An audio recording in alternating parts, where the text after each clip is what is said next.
Hola, mi nombre es Mari y vamos a hablar acerca de lo que es la iglesia. Vamos a estar dando un estudio bíblico de lo que es la iglesia en general.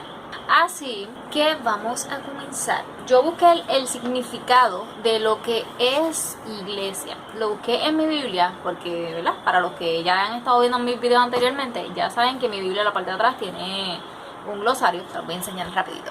Y pues básicamente, pues ahí tiene un glosario de todo, de muchas palabras muy interesantes. Y pues uno va buscando y tiene los versículos y tiene los versículos de acuerdo al tema que uno quiere. Y pues como yo estaba buscando lo de la iglesia, pues salieron un montón, así que por eso fue que me tardé también en publicar este video, porque de verdad este estudio está bien largo. Yo traté de resumirlo lo más que pueda. Así que vamos allá rapidito a lo que yo busqué que significaba iglesia. Iglesia significa asamblea, congregación, reunión, santuario, tabernáculo y templo. Normalmente hoy en día nosotros lo conocemos como templo y pues muchas veces decimos que nos vamos a congregar. Básicamente no les voy a hablar acerca de la congregación porque ya tengo un video hablando acerca de la congregación. Así que les voy a dejar el link a la parte de abajo para que vayan y lo busquen. O también pueden ir a la lista de reproducción y buscar ahí también todos los videos cristianos que tengo. En cuestión de asamblea, a mí no me salió en mi Biblia pues esa información. Así que solamente busqué algunas informaciones que les voy a estar compartiendo ahora. Así que vamos a comenzar con tabernáculo, porque ya les acabo de decir que tabernáculo tiene que ver con iglesia. Así que vamos a empezar con tabernáculo, que la Biblia nos habla desde el libro de Éxodo, capítulo 33, versículo 7. Y nos dice: y Moisés tomó el tabernáculo y lo levantó lejos, fuera del campamento, y lo llamó el tabernáculo de reunión. Y cualquiera que buscaba a Jehová salía al tabernáculo de reunión y estaba fuera del campamento. ¿Por qué les traje este versículo? Porque obviamente hablaba del tabernáculo y decía que el tabernáculo estaba fuera de lo que era, ¿verdad?, la estructura de sus casas y todas esas cosas. Estaba apartado, un lugar apartado, y ellos iban a ese tabernáculo, que hoy en día es la iglesia, que para los tiempos de antes no podía entrar cualquier persona. También podemos encontrar en el Salmos 132, versículo 7, en donde también nos habla acerca del tabernáculo, y dice: entraremos en su tabernáculo, nos postraremos ante el estrado de sus pies. También puse este versículo porque nos está diciendo, ¿verdad?, que en estos momentos David entraba en el tabernáculo y se postraba ante los pies de Dios. Y básicamente eso es lo que nosotros hacemos al momento de entrar a la iglesia. Nosotros entramos y lo primero que hacemos es que arrodillarnos por orar. Y en ese momento nos estamos postrando ante los pies de Dios. El próximo capítulo de la Biblia y libro es Hebreos, capítulo 8, versículo 1 y 2. Ahora bien, el punto principal de lo que venimos diciendo es que tenemos tal sumo sacerdote, el cual se sentó a la diestra del trono de la majestad en los cielos, ministro del santuario y de aquel verdadero tabernáculo que levantó el Señor y no hombre. Aquí, este versículo también lo quise traer porque a mí me pareció interesante. Interesante saber que en el cielo hay un tabernáculo, en el cielo hay una iglesia, en el cielo hay una estructura a la cual nosotros hoy en día vamos a la iglesia a adorar a Dios, pues en el cielo hay una. Y el saber que esa es la morada de Dios y que Cristo está a la diestra, sentado al lado del Padre, para mí es bien interesante de verdad saber eso. Apocalipsis 15, versículo 5 dice: después de estas cosas miré, y he aquí fue abierto en el cielo el templo del tabernáculo del testimonio. También les quise traer este versículo, ¿verdad?, como referencia del anterior, de que nos habla, ¿verdad?, de que sí hay un tabernáculo en el cielo, de que sí hay una iglesia en el cielo. No fueron muchos los que me salieron de tabernáculo, pero esos fueron como que lo más que pues me llamaron la atención, y pues yo dije como que pues también para compartirlo con la gente, para darlo a este estudio. Ahora vamos al santuario. hablar del santuario, que es la iglesia. Cualquier cosa estoy hablando de lo que es la estructura. Ahorita ya mismo vamos a empezar a entrar en lo que son algunas reglas, cosas que se tienen que hacer, cosas que no se tienen que hacer. Vamos a ir al libro de Éxodo, capítulo 25, versículo del 8 al 9. Dice: y harán un santuario para mí, y habitaré en medio de ellos, conforme a todo lo que yo te muestre. El diseño del tabernáculo y el diseño de todos mis utensilios, así lo haréis. Y por ahí mismito hay unos versículos donde te va diciendo cómo fue la estructura del tabernáculo, cuánto medía, que estaba dividido entre lo santo y lo santísimo, y todo ese tipo de cosas que son muy importantes, que más adelante les voy explicando esas dos divisiones. Pero está bien interesante, ¿verdad? En donde Dios manda al hombre a que hiciese eso como para visita, como para que estuviese más cerca del ser humano, para que vean la importancia de lo que es la iglesia, de que todavía en el siglo XXI nosotros tengamos una iglesia en donde vayamos. Y esto está desde Moisés, como pudieron ver. Y es algo que Dios estableció. ¿Para qué? Para que Dios y el hombre estuviesen cerca, ¿verdad? Y en ese momento ahí iban estas personas encargadas al principio, como los sacerdotes y personas así encargadas de tener una buena vida, de no tener mancha y ser sobre todas las cosas un ejemplo para el pueblo. Y estas personas, pues, ¿qué hacían? Hacían los sacrificios y todo ese tipo de cosas que ustedes ya saben. En el libro de Levítico, capítulo 26, versículo 2, dice: guarda mis días de reposo y tener en reverencia mi santuario, yo Jehová. Aquí es donde comenzamos, en donde Dios está mandando al ser humano, ¿verdad?, a que tengas reverencia a la iglesia. Por eso es tan importante que cuando vayamos a la iglesia no estemos con que, ay, mira, ¿te acuerdas de la novela? O ¿te acuerdas de lo que pasó tal día? O esto. Entonces muchas personas tienen un chochereo ahí a la parte de atrás y no dejan a las otras personas orar o lo que estén haciendo. Entonces eso es una falta de respeto, porque hay otras personas que sí están queriendo ir a buscar a Dios. Y hay que tener ese tipo de reverencia, porque si vamos a un juicio, a un tribunal, sabemos que tenemos que quedarnos callados porque nos van a sacar de la sala. Próximo libro y capítulo. Se encuentra en el libro de Ezequiel, capítulo 5, versículo 11. Por tanto vivo yo, dice Jehová, el Señor, ciertamente por haber profanado mi santuario, con todas tus abominaciones, te quebrantaré. Yo también, mi ojo no perdonará, ni tampoco tendré yo misericordia. Aquí, como podemos ver, Dios está hablándole así a estas personas en donde no tuvieron ese respeto ante la casa de Dios, y que hicieron, la contaminaron, la llenaron de ídolos y la pusieron un montón de cosas, ¿verdad? Y muchas veces podemos ver eso, ¿verdad? En donde vemos las iglesias, en donde tienen imágenes, en donde tienen cosas que no tienen que estar poniendo, ¿verdad? Y están haciendo abominación en la casa de Dios. Obviamente Dios no está con esas personas, porque Dios no quiere eso en su estructura de lo que es su casa. Vamos al libro ahora de Hebreos, capítulo 9, versículo 1. Dice: ahora bien, aún el primer pacto tenía ordenanza del culto y un santuario terrenal.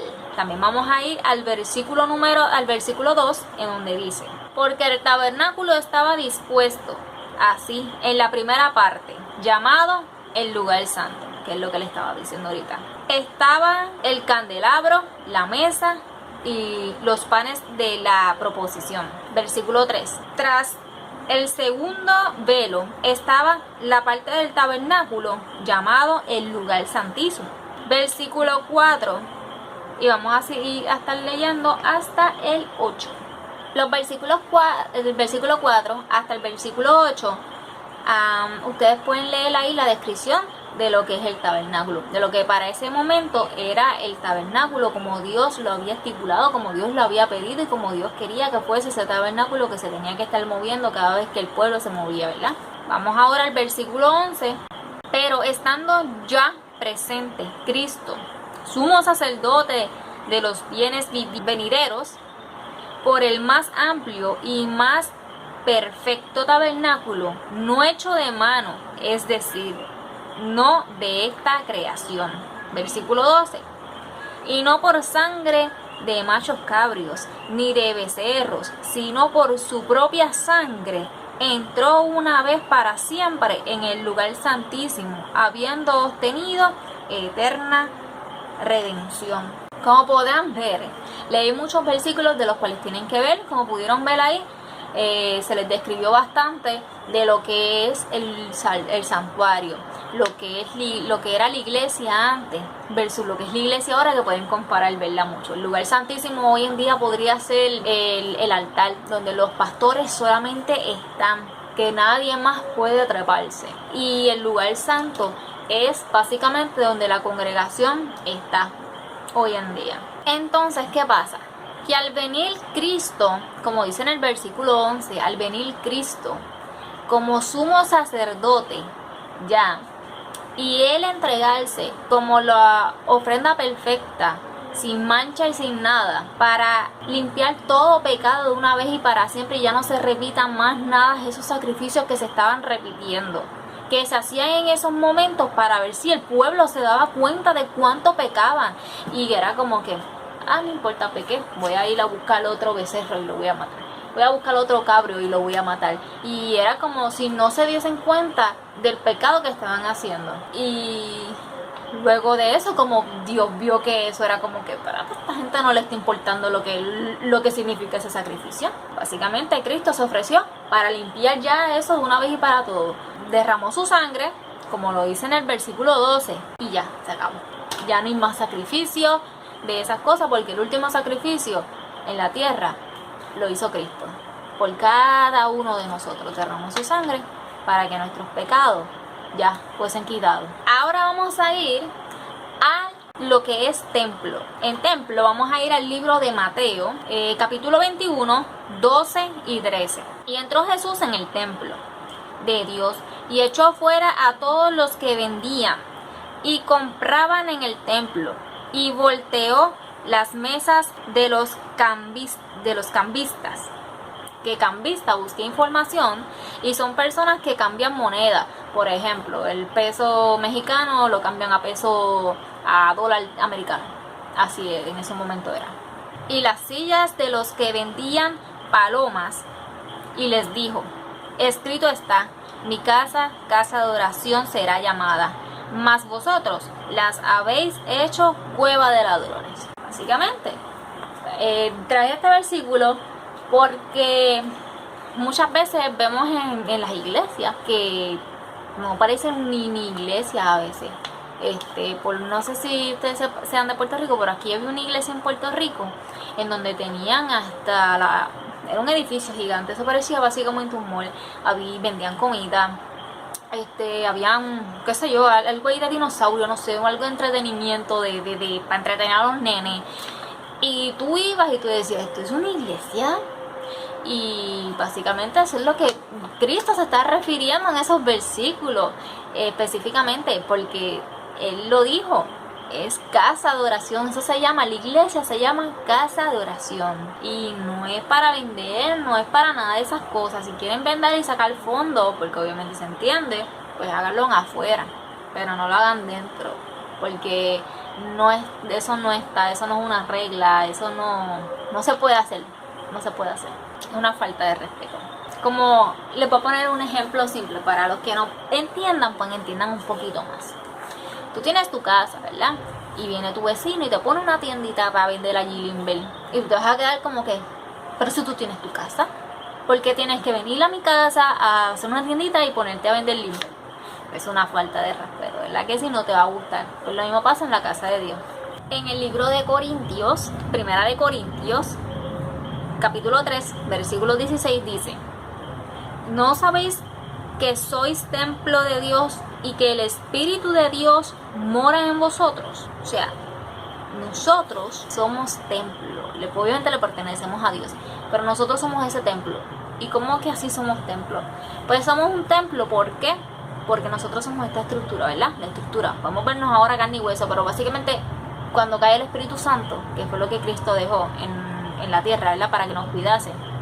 Cuando el Espíritu Santo cae sobre nosotros, Básicamente Dios nos está visitando a nosotros en nuestros cuerpos, en nuestras vidas. Y por esa razón nosotros somos convertidos templo, porque se está haciendo lo que se hace en la iglesia. Vamos a la iglesia, entramos y pues ahí está Dios. Dios nos visita, ¿verdad? A través de eso, que nos dan palabras y cosas así. De igual manera pasa en nuestro cuerpo. Dios viene y nos visita a través del, ¿verdad? Del Espíritu Santo, y de esa manera somos tocados. Podemos también, en el libro también de Primera de Corintios, capítulo 6, versículo 19 dice: ¿O ignoráis que vuestros cuerpos es templo del Espíritu Santo, el cual está en vosotros, el cual tenéis de Dios, y que no sois vosotros? Nuevamente, este versículo está conectado con el anterior, que básicamente este cuerpo le pertenece a Dios, porque es templo del Espíritu Santo, en donde el Espíritu Santo nos visita a nosotros. También podemos ver en 2 de Corintios, capítulo 6, versículos 16 y 17, que dice: ¿Y qué acuerdo hay entre el templo de Dios y los ídolos? Porque vosotros sois el templo de Dios viviente. Como Dios dijo: habitaré y andaré entre ellos, y seré su Dios, y ellos serán mi pueblo. Por lo cual, salid de en medio de ellos, y apartaos, dice el Señor, y no toquéis lo inmundo, y yo os recibiréis. También podemos ver aquí en donde, ¿verdad?, nos está diciendo que nosotros nos apartemos de lo que es la idolatría, de lo que son todo este tipo de imágenes y de cosas que no deberían de estar en la iglesia. Y lo está diciendo la Biblia, no lo estoy diciendo yo. Y vamos a entrar ahora a lo que es la iglesia. En Mateo, capítulo 16, versículo 18 dice: y yo también te digo que tú eres Pedro, y sobre esta roca edificaré mi iglesia, y las puertas del Hades no prevalecerán contra ella. Como pudieron ver, este versículo para mí también estuvo bien interesante. Al principio estaba como que, ok, ¿qué hago? ¿Cómo hago esto? Pero después que lo leí un montón de veces, como que pude entender ahí algo, porque la Biblia siempre tiene muchas revelaciones, básicamente. Una palabra la puedes leer hoy y luego la lees en 2 meses y sí, puede tener mucho significado. Cristo, ¿verdad?, básicamente en los versículos anteriores les estaba preguntando a los discípulos, ¿verdad?, que decían la gente que era él. Y los discípulos le decían, pues unos dicen que tú eres Juan, otros dicen que tú eres uno de los profetas. Y él viene y le preguntó a Pedro: ¿y tú? ¿Quién dices que soy yo? Y él reconoció que él era el Hijo de Dios.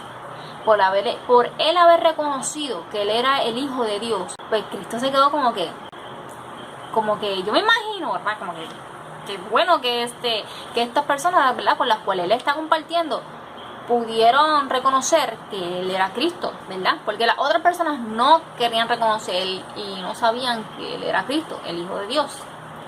¿Qué pasa? Que él le dijo: sobre esta roca. Yo, Normari Villanueva, me imagino que ellos estaban a la parte de afuera, unas estructuras. Muchas personas, y lo digo porque muchas personas dicen que él le dijo a Pedro que Pedro iba a hacer la iglesia o algo así, no sé. Esas son las cosas que yo he escuchado y me gusta compartirlas, porque no sé si ustedes también, ¿verdad?, puedan tener ese tipo de dudas o lo que ustedes le hayan dicho. Pero a mí, eso fue lo que a mí me habían dicho.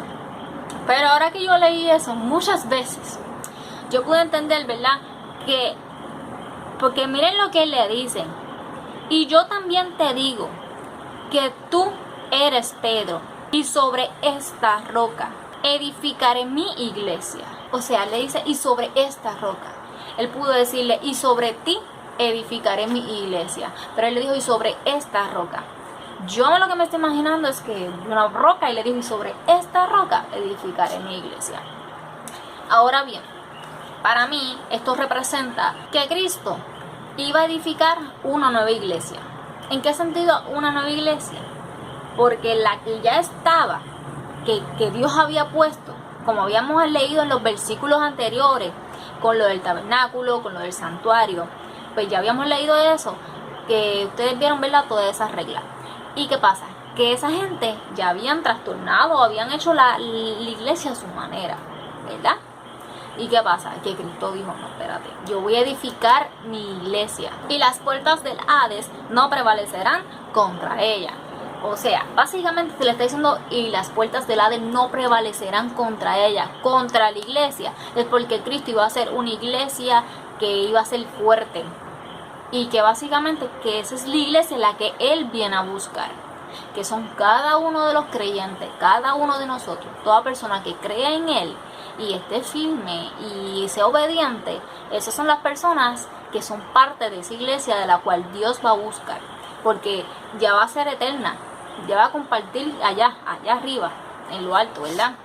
Y por eso es que le estaba diciendo que el Hades no va a prevalecer contra ella, porque no le va a hacer daño, no va a poder tocarla, no va a poder hacerle nada. Próximo libro, Hechos, capítulo 9, versículo 31, dice: entonces las iglesias tenían paz por toda Judea, Galilea y Samaria, y eran edificadas, andando en el temor del Señor, y se acrementaban fortalecidas por el Espíritu Santo.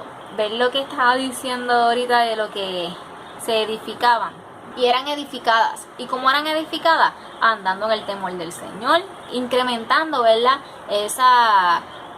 esa fortaleza por el Espíritu Santo. Eran dirigidos en ese momento por el Espíritu Santo. Pero ya era algo que Cristo había ya dejado, con todos los mandamientos que Él dejó, con todas las enseñanzas que Él dejó, con todas las doctrinas que Él dejó en ese momento, ¿verdad? Y que era un momento de que estas personas siguiesen ahora todo esto. Que básicamente los apóstoles y los 12 discípulos hicieron eso. Si siguieron toda la doctrina y todas estas cosas, hicieron la iglesia ahora, ¿verdad?, como más fuerte en ese sentido, ¿verdad? En el libro de Hechos, capítulo 16, versículo 5, dice: así que las iglesias eran confirmadas en la fe y aumentaban en número cada día. Yo quise compartir este versículo porque me pareció curioso que una iglesia tenía que ser confirmada, ¿verdad? Hoy en día cualquier persona puede levantar cualquier iglesia con cualquier creencia y cualquier religión y hacer cualquier cosa, y lamentablemente hay gente que por no leer Biblia pues caen en esas creencias. Pero en esos momentos las iglesias tenían que ser confirmadas por este tipo de personas, ¿verdad? Como los apóstoles, y que sobre todas las cosas eran confirmadas por la fe, que no era así por cualquier cosa ni nada de eso. En el libro de Hechos, capítulo 20, versículo 28 dice: por tanto, mirad por vosotros y por todo el rebaño en el que el Espíritu Santo os ha puesto por obispo, para apacentar, que apacentar significa dar pasto al rebaño, la iglesia del Señor, la cual Él ganó por su propia sangre. Este versículo me pareció también interesante porque le está aquí hablando al obispo, ¿verdad?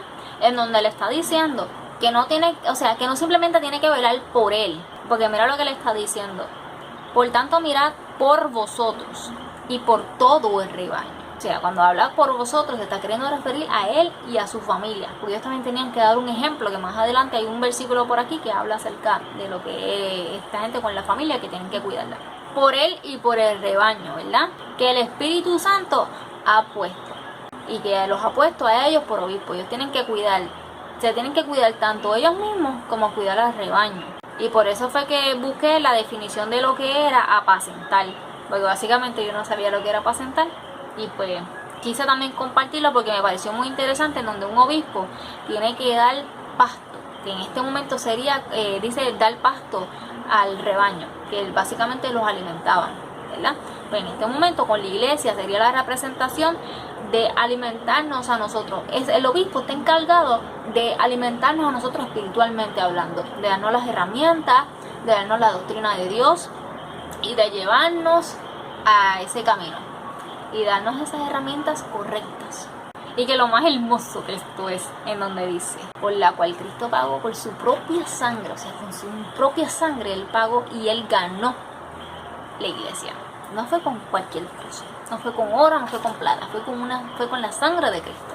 En el libro de 1 de Corintios, capítulo 10, versículo 32 dice: no seáis tropiezo ni a judíos, ni a gentiles, ni a la iglesia de Dios.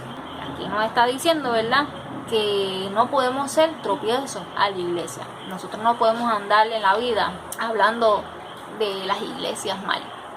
Sabemos que nos hieren, ¿verdad? Y cosas así.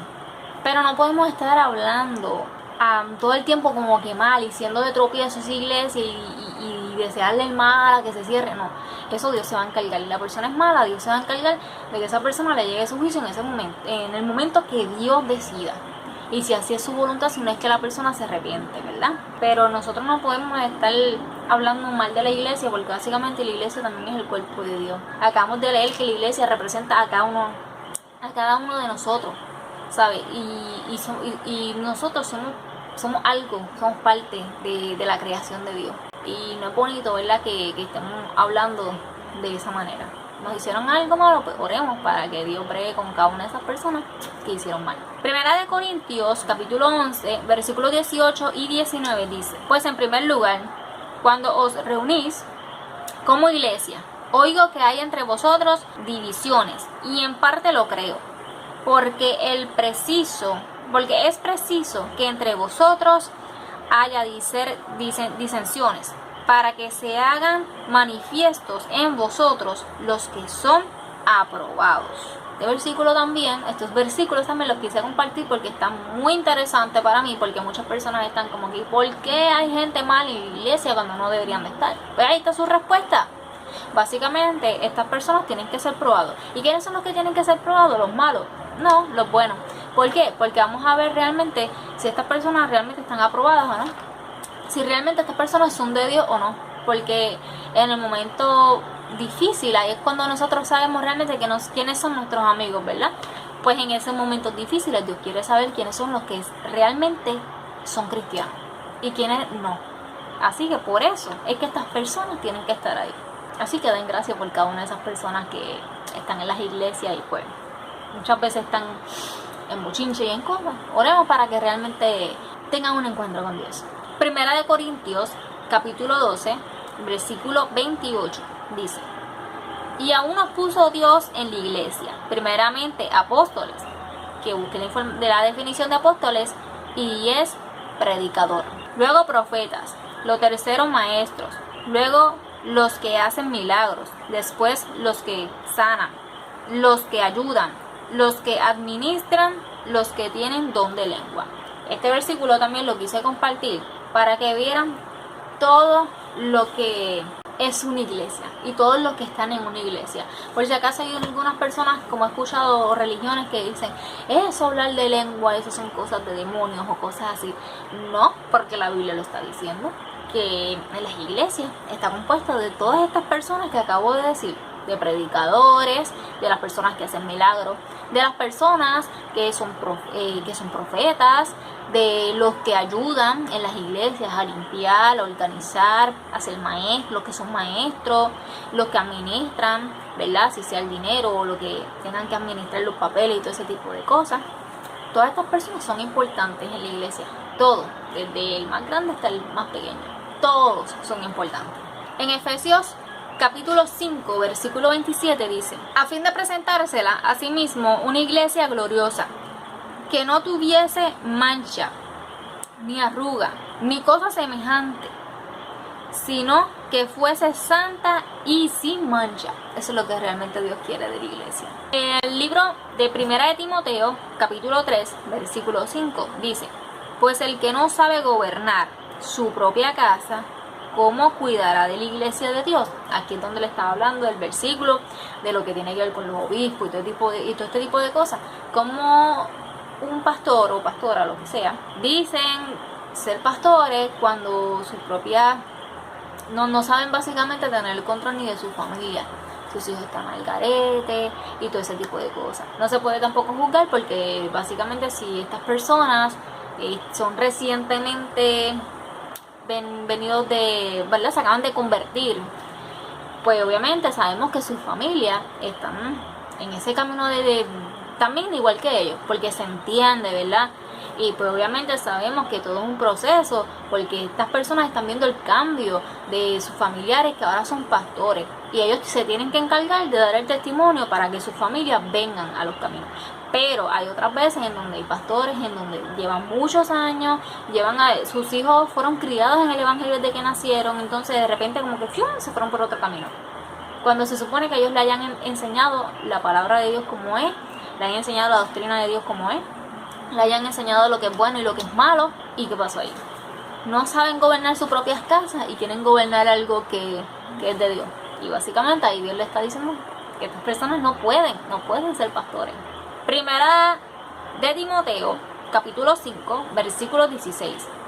Si algún creyente o alguna creyente tiene viudas, que las mantenga y no sea agravada a la iglesia, a fin de que haya lo suficiente para las que en verdad son viudas. Esto también está bien interesante. Ustedes saben cuántas personas ancianas hay en la iglesia, y esas personas ancianas tienen hijos, o mujeres y hombres que están en las iglesias y tienen a sus padres y ni los visitan, ¿me entiendes? Se tienen que hacer cargo de sus mismos viejos, porque en algún momento sus padres los criaron ellos hasta que se fueron de sus casas. Pues ahora, ¿qué te cuesta a ti? ¿Qué te cuesta a ti cuidar ahora de tus viejos? Porque básicamente es lo que le está pidiendo, ¿verdad? Ahí, Dios a la iglesia, que cuiden de sus viejos. ¿Para qué? Para eso mismo. Porque miren lo que le está diciendo ahí. A fin de que haya lo suficiente para lo que en verdad son viudas. ¿Por qué le estaba diciendo esto? Porque hay ayudas económicas, ¿verdad? En donde se guarda el dinero para ciertas cosas. Así sea para hacer compras a alguna persona y cosas así. Pues sabemos perfectamente que estas personas ayudaban a las viudas, a los huérfanos, a las personas encarceladas, ¿verdad? Como Cristo nos mandó a hacer. Y pues había ese dinero guardado para este tipo de personas, pero la gente se aprovechaba de que la iglesia lo estaba haciendo y que ellos decían, que la iglesia se encargue. Y habían personas cristianas, pero no se querían encargar de sus viejos. Y era como que la iglesia se encargue, para eso tiene dinero. Entonces ese dinero que tú puedes y que tú tienes, no lo quieres dar, la iglesia pudiendo coger ese dinero y poder usarlo en otras personas que sí lo necesitan.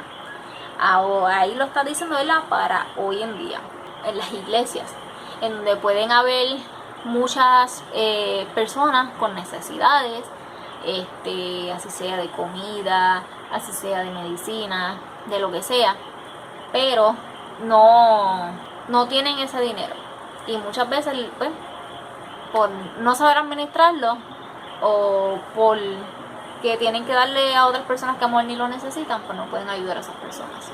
Y básicamente es lo que Dios le está diciendo.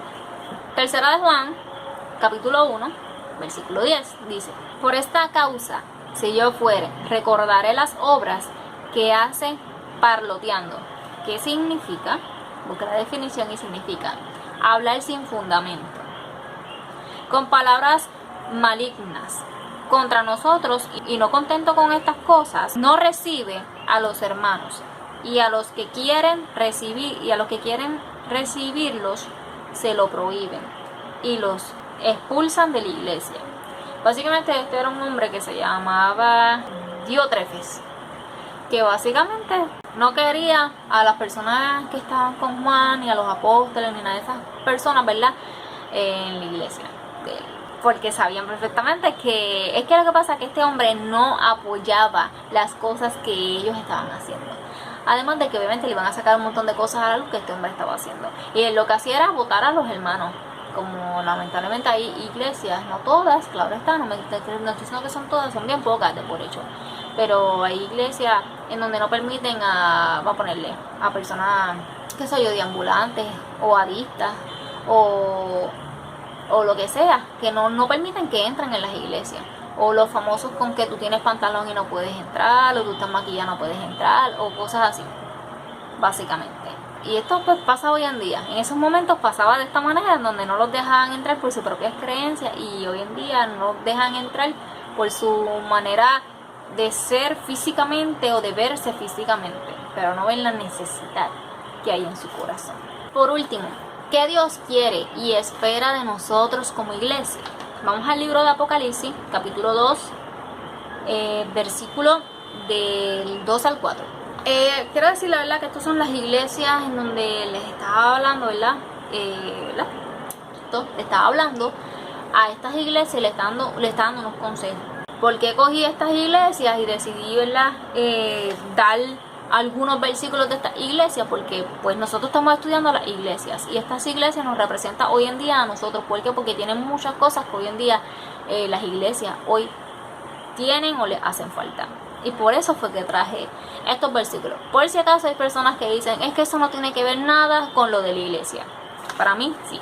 Apocalipsis capítulo 2, versículos 2 y 4. Dice, yo conozco tus obras y tu arduo trabajo y paciencia, y que no puedes soportar a los malos, y has probado a los que se dicen ser apóstoles y no lo son, y los has hallado mentirosos, y has sufrido y has tenido paciencia y has trabajado arduamente por amor a mi nombre, y no has desmayado. Pero tengo contra ti que has dejado tu primer amor. Como podemos ver, ¿verdad? Aquí, como en la primera iglesia, ¿verdad? Le está diciendo que está reconociendo todas las cosas buenas, ¿verdad? Le está diciendo que hay que ser paciente y que tenemos que tener, ¿verdad? Un arduo trabajo, porque como dice la palabra, la miel es mucha, pero hay poquitos trabajadores, ¿verdad? Y pues tenemos que trabajar el doble, el triple y lo más que podamos para poder buscar las almas, ¿verdad? Y que la palabra llegue, para que esas vidas no tengan excusa. Pero ¿qué pasaba con esto? Que esta persona, esta iglesia, se le había ido su primer amor. Primer amor, ¿verdad? Les voy a explicar aquí un ejemplo. Primer amor básicamente es como cuando usted tiene su novia o su novio y están en ese primer amor, de que están con regalitos, con detallitos, ay mi amor, y se ríen de todo, chalala, chalala. Lo mismo pasa con Cristo, cuando lo conocemos por primera vez, ¿verdad? Estamos, gloria a Dios, aleluya, no queremos faltar ni un momento a la iglesia, queremos saber lo más posible de Dios, leer la Biblia, orar todo el tiempo y así, sucesivamente. Y de repente, se va bajando todo eso poco a poco se va bajando. Y ahí se va perdiendo el primer amor. Y Dios no quiere que nosotros perdamos, nosotros como iglesia, que no perdamos el primer amor hacia Él. En el versículo 10 dice, no temas en nada lo que vas a padecer. He aquí, el diablo echará a algunos de vosotros en la cárcel, para que seáis probados y tendréis tribulación por 10 días. Sé fiel hasta la muerte, y yo te daré la corona de la vida. Como ver, ¿verdad? Que a esta otra iglesia le está hablando y le está diciendo, le está advirtiendo, básicamente le está advirtiendo de que hay personas que van a pasar por tribulación, que hay personas en donde les van a hacer la vida imposible, hasta los van a meter en la cárcel, ¿verdad? Y muchas veces, ¿verdad? Pasa eso, en donde Dios nos advierte en nuestras vidas. Te va a pasar esto, te va a pasar aquello, te va a pasar lo otro. Pero si nosotros no hacemos nada a cambio como para prepararnos, pues eso nos va a coger de sorpresa. Cuando ya Dios nos advirtió que nosotros teníamos que hacer, orar y hacer un ayuno, ¿verdad? Para que Dios nos dé esa fuerza de poder soportar lo que venga a nuestras vidas. Pero mira lo que dice, que a pesar de todas estas cosas que Dios le está advirtiendo, Dios le está diciendo que sean fieles hasta la muerte. O sea, no importando lo que pase, tú tienes que ser fiel, porque vas a tener una corona de la vida. En el versículo 13 y 14 dice, yo conozco tus obras y donde moras, donde está el trono de Satanás, pero retiene mi nombre y no has negado mi fe, ni aun en los días en que Antipas, mi testigo fiel, fue muerto ante vosotros, donde mora Satanás. Pero tengo unas pocas cosas contra ti, que tienes ahí a los que retienen la doctrina de Balaam, que enseña a Balac a poner tropiezo ante los hijos de Israel, a comer de cosas sacrificadas a los ídolos y a cometer fornicación.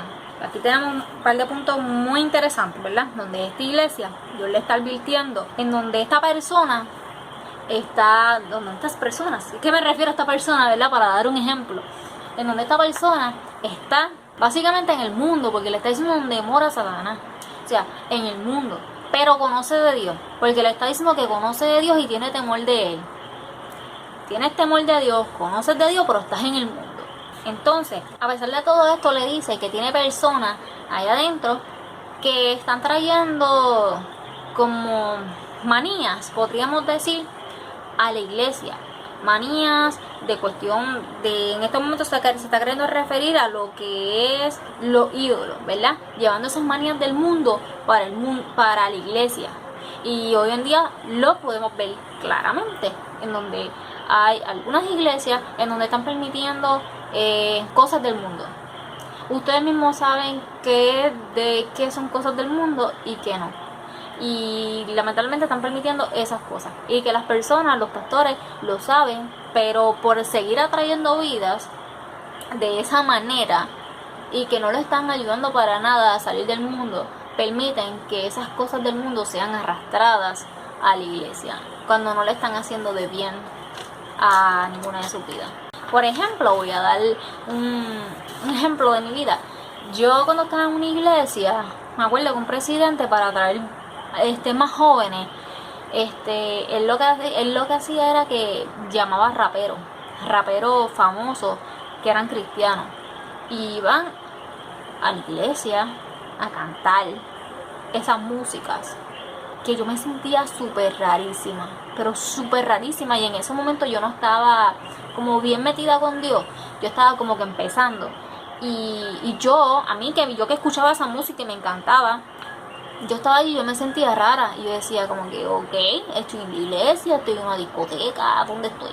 Entonces esas cosas yo digo que no se deberían de permitir. Porque si un joven se para y empieza a bailar, nadie le puede decir nada, porque es una música y es un reggaetón, o es salsa, o es merengue, o es lo que quieran. Pero que nadie les puede decir nada acerca de eso, porque lo están permitiendo en la iglesia. ¿Me entiendes? Ese es mi pensar. Claro está que está mal, pero todo tiene sus consecuencias. Versículo 19 y versículo 20. Yo conozco tus obras, y amor, y fe, y servicio, y tu paciencia, y que tus obras postreras son más que las primeras. Pero tengo unas pocas cosas contra ti, que toleras que esa mujer Jezabel, que se dice profetiza, enseñe y seduzca a mis siervos a fornicar y a comer cosas sacrificadas a los ídolos. Muchas veces permiten personas, porque los conocen, o permiten personas, esto se llama no tener discernimiento, en donde permiten personas, ¿verdad?, que se trepen allí en los altares a decir cualquier cosa, y lo que hacen es poniéndole sus propias creencias. Y básicamente aquí está hablando de que le está dando de comer cosas sacrificadas, cosas de ídolos, cosas que no son de Dios, cosas que son malas, que son abominables ante los ojos de Dios, y permiten que estas personas pongan todas esas manías en la iglesia. Pero como no hay discernimiento, pues lo siguen haciendo. Y obviamente Dios se está queriendo referir a esto. Esta iglesia, mira lo que le dice: yo conozco tu obra, sé el amor que tienes, la fe. O sea, pues esta iglesia tenía fe, tiene un excelente servicio, habla de la paciencia y habla de que sus obras van creciendo y van en aumento. O sea, que está haciendo un excelente trabajo. Pero te quedó al hacerle un excelente trabajo y dejar a esa persona sin quitarla, sin regañarla, sin llamarle la atención de lo que está haciendo, y tú hacerte como que yo no veo nada, tranquilo, tú estás haciendo tu trabajo bien. Y también eso lo he visto también muchas veces. Podemos ir también en el capítulo 3 de Apocalipsis, versículo 3, en donde dice: acuérdate pues de lo que has recibido y oído, guárdalo, y arrepiéntete pues. Si no velas, vendré sobre ti como ladrón, y no sabrás a qué hora vine sobre ti. Podemos ver cómo esta iglesia, y a nosotros como iglesia, nos está diciendo, ¿verdad?, que todo lo que nosotros oigamos de la palabra de Dios y que sea de Dios, lo guardemos, lo atesoremos en nuestros corazones. Y si hacemos algo mal, que nos arrepentamos, porque lo está mandando también a que se arrepienta. Y dice que si no se arrepiente de las cosas que hace, Dios va a venir sobre él, y no va a saber cuándo va a venir. porque ninguno de nosotros sabemos cuándo va a venir, ¿sabe? Y básicamente es eso, que en todo momento nosotros tenemos que estar velando, estar pendientes a las cosas de Dios, porque no, eso es como que, hoy me voy para la calle a irme, qué sé yo, a beber o a fumar, a hacer cosas que no hay que hacer, punto. Y no se arrepienten de esas cosas. Como que eso está bien hacerlo, o qué sé yo, cositas así. Por ejemplo, conocí una muchacha en un momento dado, que era cristiana y todo, pero ella ella estaba como en una orquesta de salsa del mundo, de lo cual ella nunca pensó que nadie se iba a enterar. Pero como lo ocultó sale a la luz, pues obviamente salió en la televisión y todo el mundo se enteró. ¿Por qué? Porque uno es responsable de sus propios actos. Y pues como dice aquí, o sea, uno tiene que estar velando en todo momento y en todo tiempo las cosas de Dios. Versículo 8. Yo conozco tus obras. He aquí, he puesto delante de ti una puerta abierta, la cual nadie puede cerrar, porque aunque tienes pocas fuerzas, has guardado mi palabra y no has negado mi nombre. Podemos ver, ¿verdad?, como esta iglesia le está hablando y nos está hablando a nosotros, que a pesar de que tengamos pocas fuerzas, hemos guardado, ¿verdad?, lo que Dios nos ha dado, y que tenemos que hacer así. Que aunque tengamos pocas fuerzas, no podemos más nada, no nos quitemos, sigamos adelante, ¿verdad? Y que sobre todas las cosas no debemos de negar el nombre de Dios. Sobre todas las cosas no podemos negar el nombre de Dios, porque Dios nos está velando y en cualquier momento Él nos va a sorprender y nos va a dar esas fuerzas que nosotros podemos necesitar. Pero no podemos tirar la toalla así porque sí. Apocalipsis 3, versículos 15 al 17 dice: yo conozco tus obras, que ni eres frío ni caliente. Ojalá fueres frío o caliente. Pero por cuanto eres tibio y no frío ni caliente, te vomitaré de mi boca.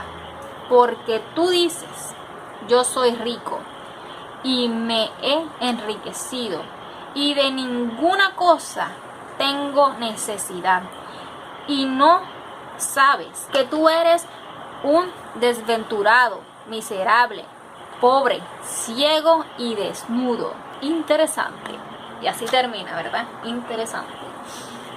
También que obviamente aquí le está hablando a los que son tibios, porque está la persona que cree en Dios y está la persona que nunca ha escuchado de Dios o que no sabe de Dios. Son bien pocas las personas, pero en algún momento de la vida van a escuchar de Dios. En algún momento de la vida van a escuchar de Dios. Antes de morirse tienen que escuchar de Dios, porque ya eso es algo que está estipulado, ya eso es algo que se tiene que hacer. Por cuanto fuiste tibio, y el tibio es la persona, pienso yo que es la persona atea, porque el ateo sabe de Dios, por algo tiene un coraje contra Dios. Mi esposo hizo un video, le voy a dejar el link a la parte de abajo, hablando acerca de eso. ¿Por qué tú peleas con Dios? Y está bien interesante también para que lo vean. Y lo que le dice es básicamente que lo vomitará de su boca. ¿Por qué? Porque esta persona básicamente es una persona incrédula. Incrédula que no quiere reconocer que necesita de Dios. Por ejemplo, aquí está diciendo de una persona rica. Esta persona dice que no tiene necesidad de nada. ¿Y qué pasa? Dice que lo tiene todo. Que lo tiene todo porque es una persona enriquecida. Y podemos ver hoy en día como hay personas ricas, o hay personas normales, ¿verdad?, que dicen que no necesitan nada. O sea, que no necesitan a Dios, porque lo tienen todo. Todo en su vida lo tienen. Tienen dinero, tienen todo lo que necesitan, supuestamente alegadamente. Pero su corazón está totalmente vacío. Porque muchas veces esas personas cuando llegan a los caminos de Dios lo hacen saber. Y mira cómo Dios les dice desventurado, miserable, pobre y ciego y desnudo. Le dice todas esas cosas porque básicamente lo son.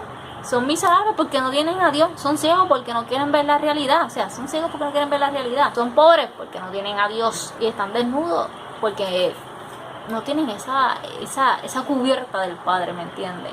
Luego pueden seguir leyendo en el próximo versículo, que se encuentra en el versículo 19, donde dice: yo reprendo y castigo a todos los que amo. Lo voy a dejar hasta ahí, ¿verdad? Porque pues allá sigue diciendo otras cositas, pero yo lo quise dejar hasta ahí porque eso es lo que básicamente me quiero referir. Porque luego le dice, ¿verdad? Esa misma persona que le está hablando de tibio, yo reprendo y castigo a todo lo que amo.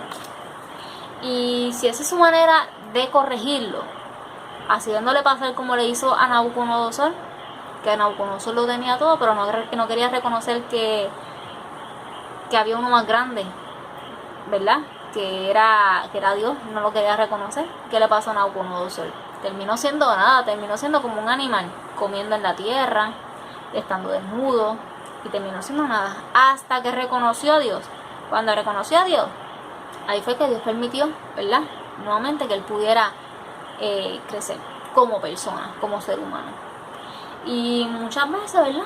Pasa eso en nuestra vida. Yo pienso, ¿verdad? Ya que terminamos, yo pienso, ¿verdad? Que hay personas que usan estos versículos a su manera. Yo lo he escuchado muchas maneras. Pero ahora que lo leo bien, puedo entender muchas cosas. Por ejemplo, lo que se está hablando de tibio. Está hablando de estas personas que no quieren reconocer a Dios, que son ateos. El que es tibio es ateo, porque a pesar de todo no quiere ver la realidad. Y eso son los tibios. A mí me ponen los tibios como otro tipo de cosas, de otro tipo de personas, que no tiene que ver nada con lo que es el tibio realmente y con lo que Dios está queriendo revelar ahí. Y ya saben perfectamente que la persona tibia es aquel que no quiere reconocer a Dios como es. Así que espero que les haya gustado este estudio. Si tienen duditas de los versículos o del capítulo que sean, los van apuntando y me los dejan a la parte de abajo. Me lo dejan saber bien, por favor, para yo poder entenderlos a ustedes. Y me hablan claro, por favor. Pero sí, básicamente quise hablar acerca de lo que es la iglesia, porque pues muchas veces tenemos una perspectiva totalmente diferente de lo que es la iglesia. No sabemos de dónde viene la iglesia y pensamos que la iglesia se formó los otros días, cuando existía desde hace mucho, y que existió porque así Dios lo permitió para que el ser humano estuviese más cerca de él. Lo permitió desde Moisés y desde ahí ha seguido hasta ahora, hasta hoy en día. Que han habido muchos cambios porque el ser humano ha querido, pero básicamente sigue siendo lo mismo, porque el altar es el lugar santísimo que hoy en día está.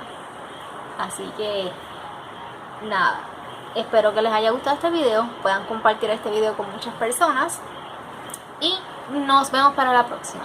Bye.